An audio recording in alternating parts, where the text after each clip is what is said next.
our last topic, we saw that we want to help our physical and spiritual children learn to depend on the Lord to guide them in whatever work the Lord has for them to do. We see that the Lord blessed the work of Joseph as he assigned various tasks to the other prisoners in the prison.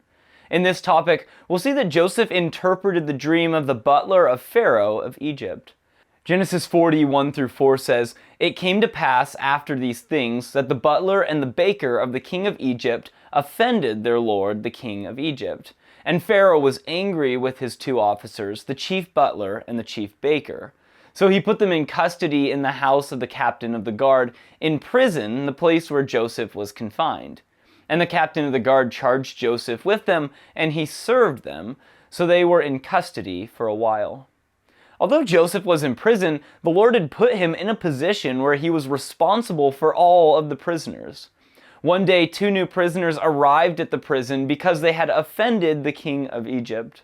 These 2 men were the chief butler and the chief baker of Pharaoh. The butler, or cupbearer, was the one who tasted the water and other drinks of Pharaoh before he drank them, to make certain that no one had placed any poison in the water or other drink. As a result, it was a job with great responsibility because the person helped protect the life of the Pharaoh. The job of the chief baker was to prepare bread for the king and make certain it was safe to eat. Joseph was given the responsibility for care of these men by the captain of the guard. Joseph served 2 of these men. The word translated served means to serve or minister to someone who held a high position, or to serve the Lord as a priest. Here we see that Joseph chose to serve these 2 and provide them with all of their needs while they were in prison. These 2 men spent a period of time in that prison. However, Joseph did more than just serve these men. Genesis 40:5-8 says, "Then the butler and the baker of the king of Egypt, who were confined in the prison, had a dream. Both of them, each man's dream in one night, and each man's dream with its own interpretation. And Joseph came into them in the morning and looked at them and saw that they were sad. So he asked Pharaoh's officers who were with him in the custody of the Lord's house, saying, 'Why do you look so sad today?' And they said to him, 'We each have had a dream, and there's no interpreter of it.' So Joseph said to them, 'Do not interpretations belong to God? Tell them to me, please.' Here we see that Joseph took time to encourage them. One night, both of these men had a dream, and in this case, we see that both of these dreams had a meaning and an interpretation. This meant that the dreams had been given by God and had a specific meaning. However, the butler and the baker did not have any idea what their dreams might mean. Joseph demonstrated that his service of these men included much more than just taking care of their needs. When Joseph came to them in the morning, the first thing he noticed was that they both were sad. Many people just ignore others when they look sad. They figure that the sadness which can be seen in others is not their problem, so they have no concern for the people. In contrast, Joseph had a great concern for these men, so he asked them why they looked so sad. Joseph had compassion, and he wanted to know the cause of the sadness so that he could do whatever possible to encourage these men. The butler and the baker explained to Joseph that they had each had a dream during the night. Both dreams had been so clear and vivid that they could remember all of the details of each of their dreams. Then they explained that their problem was the fact that there was no interpreter who could interpret their dreams. Joseph immediately responded to them by saying, "Do not interpretations belong to the Lord? Tell them to me, please." Here we see that Joseph explained to the butler and the baker the fact that God is the only true source for the interpretation of dreams. 2 years later, we'll see he explained the same thing to Pharaoh in Egypt. In Genesis 41:15-16, it says, "And Pharaoh said to Joseph, 'I have had a dream, and there is no one who can interpret it. But I have heard it is said of you that you can understand a dream to interpret it.' So Joseph answered Pharaoh, saying, 'It is not me. God will give Pharaoh an answer of peace.'" Joseph was ready to serve the butler and the baker, just as he was later ready to serve Pharaoh. With the encouragement from Joseph, the chief butler was ready to tell his dream to Joseph. Genesis 40:9-11 says, "Then the chief butler told his dream to Joseph and said to him, Behold, in my dream a vine was before me, and in the vine there were 3 branches. It was as though it budded, its blossoms shot forth, and its clusters brought forth ripe grapes. Then Pharaoh's cup was in my hand, and I took the grapes and pressed them into Pharaoh's cup, and placed the cup in Pharaoh's hand." As mentioned previously, the most important work of the chief butler was to taste things that Pharaoh would drink before Pharaoh drank them so no one could poison him. As a result, the dream of the chief butler was about a vine, as the Lord wanted to make this dream so clear to the butler that he could remember the exact details to tell Joseph. In the dream, he had seen a grapevine. This vine had 3 branches on it. Each of the 3 branches of the vine suddenly started to bud. First, the blossoms appeared on each branch of the vine. Then those blossoms shot up and developed into clusters of grapes on each of the branches.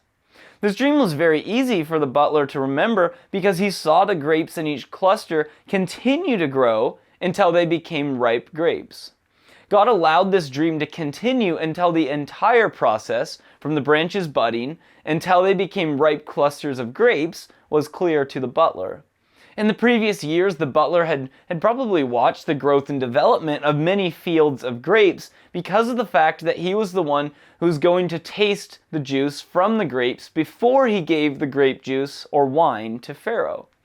However, in this dream, the butler also saw that he had the cup of Pharaoh in his hand.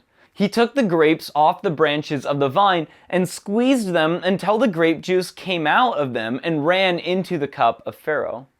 Fresh squeezed juice is the best juice from any fruit. And since Pharaoh was the ruler of Egypt, the butler had tasted this juice for Pharaoh many times during the period he had been the chief butler.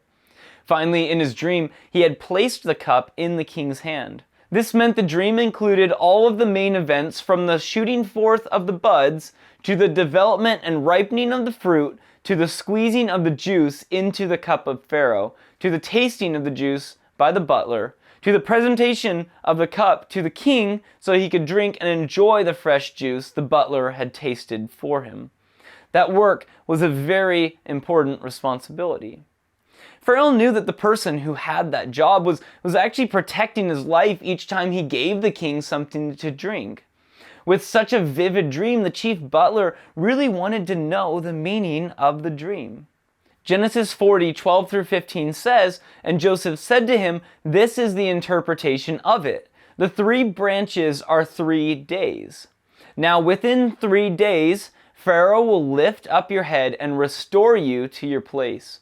And you will put Pharaoh's cup in his hand according to the former manner, when you were his butler. But remember me when it is well with you, and please show kindness to me, make mention of me to Pharaoh, and get me out of this house.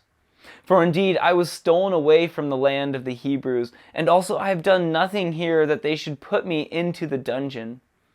Joseph had made it clear to the butler that the Lord is the one who's able to interpret dreams.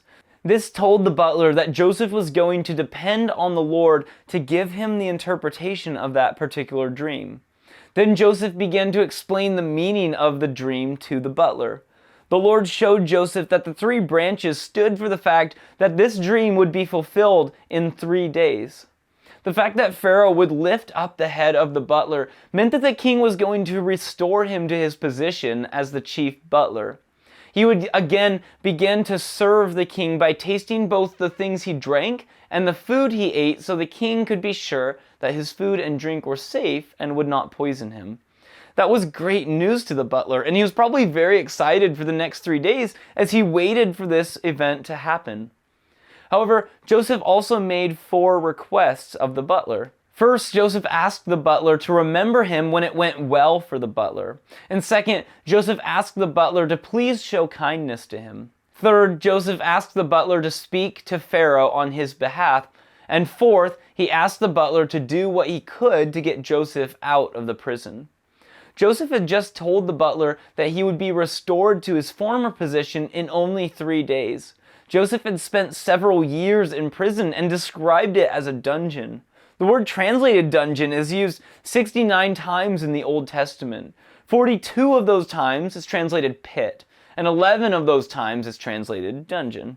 Sometimes a deep pit was used as a dungeon to prevent the escape of prisoners. That could be either a dry pit, or as in the case of Jeremiah, a miry pit with mud at the bottom. Jeremiah 38 verse 6 says, "So they took Jeremiah and cast him into the dungeon of Malchiah, the king's son, which was in the court of the prison. And they let Jeremiah down with ropes. And in the dungeon there was no water, but mire. So Jeremiah sank in the mire." That meant that Joseph may have suffered from the heat during the day and the cold during the colder months at night for several years. Life in such a prison would have been very difficult. We want to help our physical and spiritual children learn to explain that life for Joseph was not easy during those years, but his trust was in the Lord even in a very difficult situation. May the Lord richly bless you as you help your children learn how the Lord was working in Joseph's life even during those years.